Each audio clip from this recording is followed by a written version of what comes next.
Hi friends, welcome to my channel. ఈరోజు వీడియోలో mixie cleaning గురించి చూపిస్తున్నాను. మనము దోసపిండి ఇడ్లీ పిండి పట్టినప్పుడు తడిపోయి ఇలా గ్రీన్ కలర్ లాగా ఫంగస్ లాగా ఫామ్ అవుతుంది. ఇది క్లీన్ చేసుకోవాలంటే చాలా కష్టము. దీనిలోకి చేతి కూడా పట్టదు.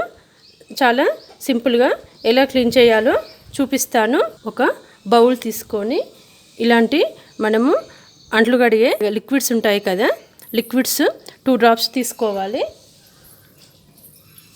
దీనిలోకి 1/2 టీ స్పూన్ బేకింగ్ సోడా, ఇలాంటి వాడిపోయిన నిమ్మకాయలు, ఇది 1/2 పీసు సరిపోతుంది. బేకింగ్ సోడా వేసాం కదా, ఈ లెమన్ వెనిగర్ లాగా పనిచేస్తుంది. దీనిలోకి 1/2 కప్ అన్ని వాటర్ యాడ్ చేసుకోవాలి. దీనిలో చేతి పట్టదు కదా, ఇలాంటి పాత బ్రష్ ఒకటి తీసుకొని ఈ లిక్విడ్ మొత్తము మంచిగా మిక్సీకి ఫస్ట్ అప్లై చేసుకోవాలి. ఇది తడిసిన ప్రాబ్లం కాదండి. మనం ఇలా క్లీన్ చేసుకున్న తర్వాత 2 or 3 అవర్స్ ఇలాగే వదిలిపెట్టినట్లయితే లోపల కూడా మంచిగా డ్రై అయిపోతుంది.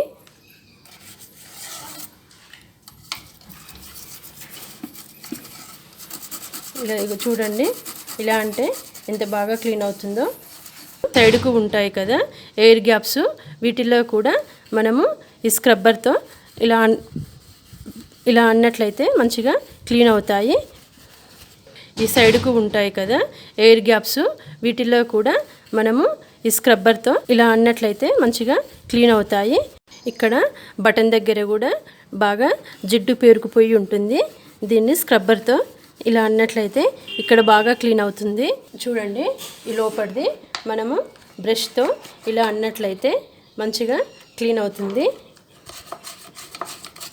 గ్రీన్ కలర్ ఉన్న పాకూర్లాగా పేరుకుంది కదా, ఇదంతా మంచిగా క్లీన్ అవుతుంది. దీనిలోకి ఫింగర్ పెట్టి రుద్దాలంటే చాలా కష్టము.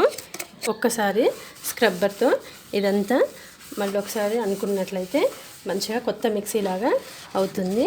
లోపల పోయేంత వరకు స్క్రబ్బర్తో రుద్దుకోవాలి. ఈ మిక్సీని ఇలా తడి క్లాత్తో తుడుచుకోవాలి.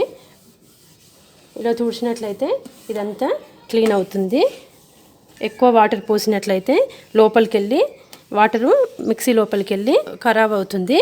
ఇలా తడి క్లాత్తో తుడిచినట్లయితే ఈ డస్ట్ అంతా బాగా క్లీన్ అవుతుంది. చూసారు కదండి, మన మిక్సీ ఎంత బాగా క్లీన్ అయిందో. ఈ లోపల కూడా గ్రీన్ కలరు డస్ట్ అంతా పోయింది. ఇదంతా ఎంత చక్కగా క్లీన్ అయింది చూడండి. మిక్సీ కూడా కొత్త దానిలాగా మంచిగా మెరుస్తుంది. రోజులు కూడా ఈ షైనింగ్ ఎక్కువ రోజులు కూడా ఉంటుంది. మీరు కూడా తప్పకుండా ఈ చిట్కాను పాటించండి. ఇలాంటి మంచి మంచి ఇన్ఫర్మేషన్ కోసం మా ఛానల్ని లైక్ చేసి, షేర్ చేసి, సబ్స్క్రైబ్ చేయండి. అలాగే మీ ఫ్రెండ్స్కి, రిలేటివ్స్కి షేర్ చేయండి. Thank you for watching.